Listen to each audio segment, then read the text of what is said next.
একের পর এক কোচ আসে যায়, কিন্তু কোনো কোচই লর্ড খেতাব পাওয়া মার্কুইনহুসকে বেঞ্চ করাতে পারেন না কেন? সোশ্যাল মিডিয়া কিংবা ফুটবল আড্ডায় মার্কুইনহুসকে নিয়ে যতই সমালোচনা হোক না কেন, তাকে ব্রাজিলের সবচেয়ে বড় লর্ড মনে হতেই পারে। অনেকেই হয়তো ভাবেন যে সেলেসাওদের ঐতিহ্যবাহী জার্সির যোগ্য নন এই ডিফেন্ডার, কিন্তু ট্রলের বাইরে গিয়ে জাস্ট একটা বাস্তবতার কথা চিন্তা করুন। ব্রাজিল জাতীয় দলে মার্কুইনহুস নিয়মিত হওয়ার পর থেকে কতজন কোচ আসলেন আর গেলেন, কিন্তু কেউ কি মার্কুইনহুসকে বেঞ্চে বসানোর সাহস করতে পারছেন? উত্তর হলো না। কোচ দিতে থেকে শুরু করে আজকের দিন পর্যন্ত যত কোচই ব্রাজিলের ডাকআউটে দাঁড়িয়েছেন, সবার পছন্দেরই রক্ষণভাগের জুটি মার্কুইনহুসের নাম সবার আগে ছিল। একসময় থিয়াগো সিলভার সাথে, আর এখন গ্যাব্রিয়েল মাগালহেসের সাথে তিনি ব্রাজিলের রক্ষণ সামলাচ্ছেন। এমনকি এদার মিলিতাও যখন রিয়াল মাদ্রিদের হয়ে তার ক্যারিয়ারের সবচেয়ে সেরা ফর্মে ছিলেন, তখনও তিনি মার্কুইনহুসকে বেঞ্চ করাতে পারেননি। মার্কুইনহুস সব কোচের পছন্দের শীর্ষে ছিলেন এবং আগামী কয়েক বছরও সেটাই থাকবে।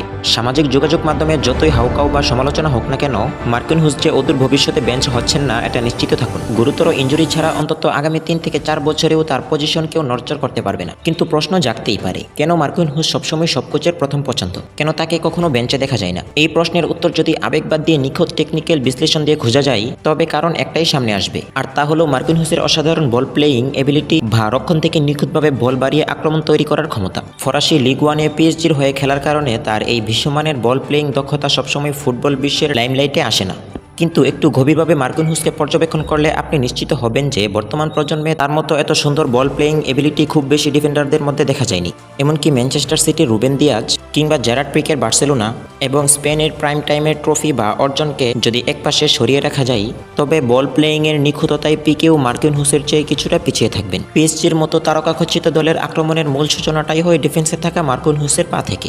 আর এই কারণে পিএসজিতে যতই চড়াই ও চড়াই আসুক কিংবা যত বড় বড় কোচই আসুক না কেন, সবার পছন্দের তালিকার শীর্ষে ছিলেন মার্কুইনহুস। যতদিন না ক্লাবটি তার সমানের কোনো পারফেক্ট রিপ্লেসমেন্ট পাচ্ছে, ততদিন পর্যন্ত মার্কুইনহুসই থাকছেন পিএসজির প্রথম পছন্দের সেন্টার ব্যাক। ব্রাজিল জাতীয় দলের ক্ষেত্রেও সমীকরণটা একদম একই রকম। বর্তমান মডার্ন ফুটবলের back to front build up কৌশলে বল প্লেয়িংয়ের দিকটাকে সবচেয়ে বেশি গুরুত্ব দেওয়া হয়। আর তাই বিশ্বের বড় বড় পরাশক্তি থেকে শুরু করে ক্লাব ফুটবলের প্রত্যেকটা বড় দলই এখন অন্তত একজন হলেও বিশ্বমানের বড় প্লেয়িং সেন্টার ব্যাক নিজেদের একাদশে চাই।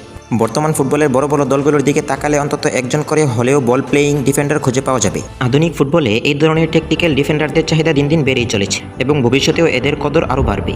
আর ঠিক এই জায়গাতেই মার্কুইনহুস অনন্য এবং অপরিহার্য।